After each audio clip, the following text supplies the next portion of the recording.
Welcome to Democracy Now!, democracynow.org, The War and Peace Report. I'm Amy Goodman. Not my President's Day. That was the rallying cry nationwide as thousands took to the streets of major U.S. cities Monday for another mass day of action against President Trump. In Los Angeles, thousands gathered at City Hall to protest Trump's policies on immigration, trade, and climate change. In Portland, Oregon, police in riot gear fired pepper spray and arrested 13 people at a protest outside a federal building. Thousands more took to the streets of Chicago, Philadelphia, Miami, Atlanta, Denver, Austin, Washington, D.C., as well as many other cities. In New York, protesters filled several blocks along Central Park outside Trump Tower, where thousands called for an end to Trump's crackdown on immigrants. My name is Blanca, and I'm here for all immigrants because I am the daughter of a wonderful Mexican immigrant who worked really hard with my father to raise my brother and I and make us the great Americans that we are. And I feel that this country is made up of all immigrants, and it belongs to all immigrants. And why they want them out now is beyond me. I just don't understand it. And obviously, our president does not understand that either. Monday's Not My President's Day protests cap off a week of mass actions against Trump and his policies, which also included nationwide protests by fast food workers against former Labor Secretary nominee Andrew Puzder last Monday, a 20,000-person rally in Milwaukee in support of immigrants and refugees on Tuesday, more than a dozen Day Without Immigrants protests nationwide Thursday, the February 17th general strike Friday, and widespread protests against Trump in major U.S. cities over the weekend. In Britain, thousands filled Parliament Square Monday to voice their opposition to President Trump as lawmakers debated whether to cancel his state visit. This is Parliament member Paula Sheriff. Does he agree that to use the expression "grab 'em by the pussy" describes a sexual assault and therefore suggests that he shouldn't be afforded a visit to our Queen?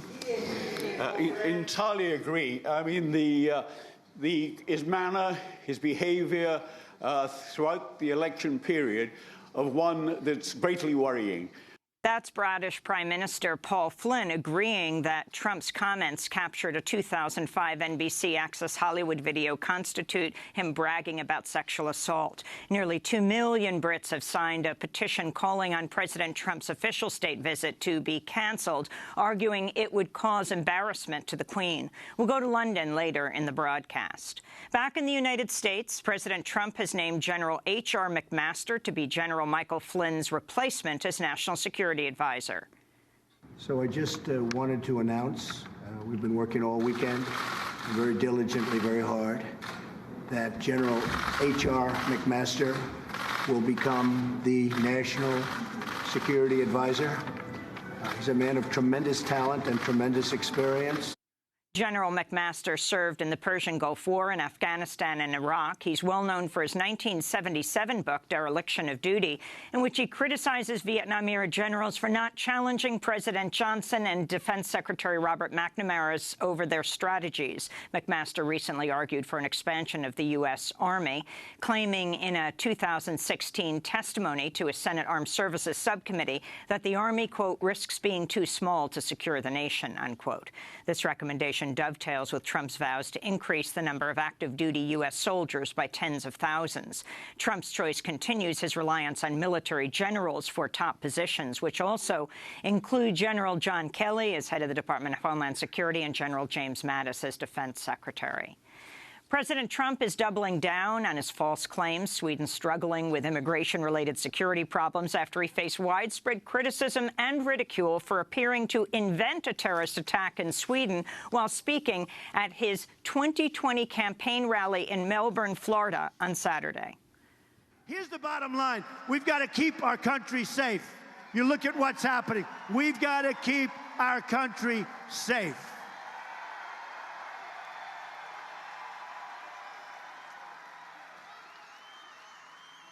You look at what's happening in Germany. You look at what's happening last night in Sweden. Sweden. Who would believe this? Sweden. Former Swedish Prime Minister Carl Bildt responded to Trump's claim by tweeting, "Sweden? Terror attack? What's he been smoking? Questions abound," unquote. Trump later said his comment was in response to a Fox News story he'd watched the night before about alleged refugee-related crime.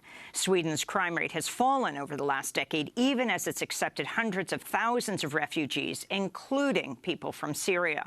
On Monday, Trump tweeted, "Give the public a break. The fake news media is trying to say that large-scale immigration in Sweden is working out just beautifully, not!" Swedish Prime Minister Stefan Löfven responded to Trump's claims by highlighting that many things in Sweden are, in fact, working very well. Do not forget that in international rankings in issues such as equality, human development, competitiveness, we, like our guest today from Canada, are doing very well. We'll go to Sweden for more on the story later in the broadcast. 11 Jewish community centers across the country were hit by another wave of bomb threats Monday. It was the fourth wave of nationwide bomb threats against JCCs in the last 5 weeks. In total, 69 threats have been reported against 54 Jewish community centers. Meanwhile, at a cemetery in University City, Missouri, the grave sites of more than 100 Jews were vandalized over the weekend. Paul Goldenberg of the Secure Community Network said, quote, "I've been in the business for 20-plus years, and this is unprecedented," unquote. On Monday, President Trump's daughter, Ivanka, tweeted, "America is a nation built on the principle of religious tolerance. We must protect our houses of worship and religious centers," #JCC. In response to Ivanka, New York Congressman Jerrold Nadler tweeted, "Very nice, but this should be coming from your father. Real Donald Trump must directly condemn anti-Semitism and all those who espouse it," unquote. This is Congressman Nadler speaking on CNN this morning. Maybe he doesn't want to denounce his own supporters, because some of his own supporters are responsible for this. I mean, certainly the alt-right, Breitbart News was a fountainhead of white nationalism, which includes anti-Semitism and anti-black bigotry. But instead of speaking out, President Trump chastised a Jewish reporter who's one of Nadler's constituents in Borough Park, Brooklyn, during Trump's news conference and told him to sit down on Thursday when the reporter asked about the bomb threats. Bomb threats have been made against Jewish centers all across the country in the last couple of weeks. There are people who are committing anti-Semitic acts or threatening to. You see, he said he was going to ask a very simple, easy question. And it's not. It's an important. It's not a simple question, not a fair question. Okay, sit down. I understand the rest of your question. So here's the story, folks. Number one, I am the least anti-Semitic person that you've ever seen in your entire life. In Honduras, indigenous leader José Santos Sevilla has been assassinated by armed gunmen in his home in Montana de la Flor, north of the capital. Santos Sevilla was the leader of the indigenous Tolopan people, who are fighting to protect their ancestral lands from industrial mining and logging projects. In 2015, the United Nations Special Rapporteur on the Rights of Indigenous Peoples warned of rampant violence against Tolopan organizers, including assassinations as well as state impunity for the perpetrators of these crimes. Santos Sevilla's assassination comes only weeks before the anniversary of the assassination of the Honduran indigenous environmental leader, Berta Cáceres, who was killed by armed gunmen in her home on March 2nd as she was leading a struggle against hydroelectric dams threatening the ancestral land of the Lenca people. Ecuador is likely headed for a runoff vote in its presidential election as front-running candidate Lenín Moreno appears to have narrowly failed to capture 40% of the vote. Moreno served as vice president to outgoing President Rafael Correa. With nearly 90% of the votes counted, he's leading his right-wing rival, former banker Guillermo Lasso, 39% to 28%. Ecuador's election is seen as an indication of whether Latin America's left-leaning so-called pink tide is over, as Argentina, Brazil, and Uruguay have all seen right-wing administrations rise to power in recent years. Lasso has said if he were elected, he would throw WikiLeaks founder Julian Assange out of the Ecuadorian embassy in London. The United Nations Children's Agency, UNICEF, is warning as many as 1.4 million children could die this year from famine in Nigeria, Somalia, South Sudan, and Yemen. On Monday, famine was declared across parts of South Sudan amidst an ongoing civil war that's led to a near collapse of the economy. In Somalia, the UN says drought has put 185,000 children at risk of famine. In Yemen, the U.S.-backed Saudi-led airstrikes and blockade have led to widespread food and water shortages. In Nigeria, the UN says more than 200,000 children are severely malnourished. Russia's ambassador to the United Nations, Vitaly Churkin, died unexpectedly Monday after collapsing at his desk at the Russian consulate in New York City. He died one day before his 65th birthday. The New York City Medical Examiner's Office is investigating the death.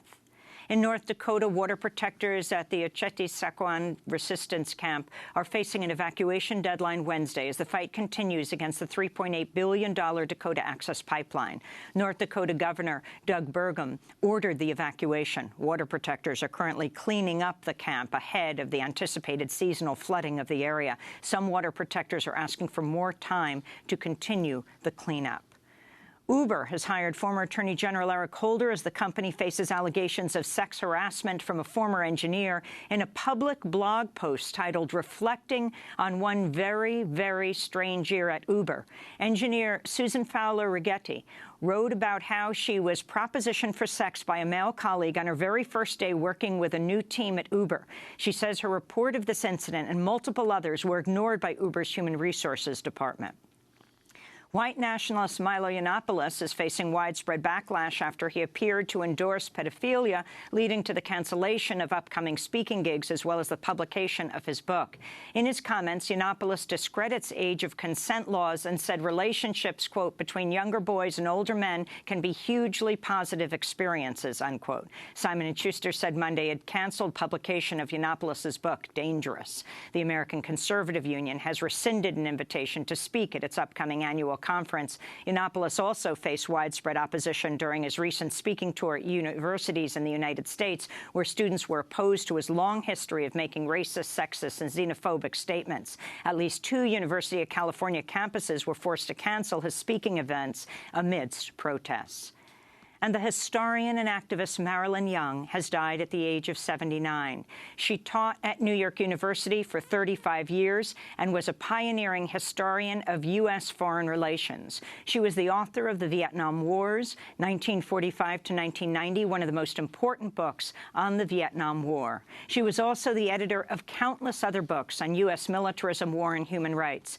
Young was also a lifelong anti-war activist and a founding member of the Society of Concerned Asia Scholars. In one of her last essays, she wrote, "It's her work as a historian, quote, to speak and write so that a time of war not be mistaken for peacetime, nor waging war for making peace," unquote.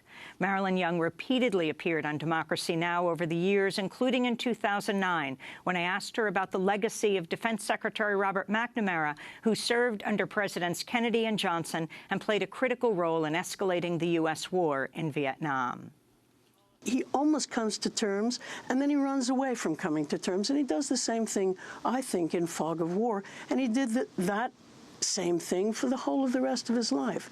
An approach to what he had really been responsible for, and then a bouncing off it, too awful to face. And it happens over and over again. And those are some of the headlines. This is Democracy Now!, democracynow.org, The War and Peace Report. I'm Amy Goodman. And I'm Juan Gonzalez. Welcome to all of our listeners and viewers around the country and around the world.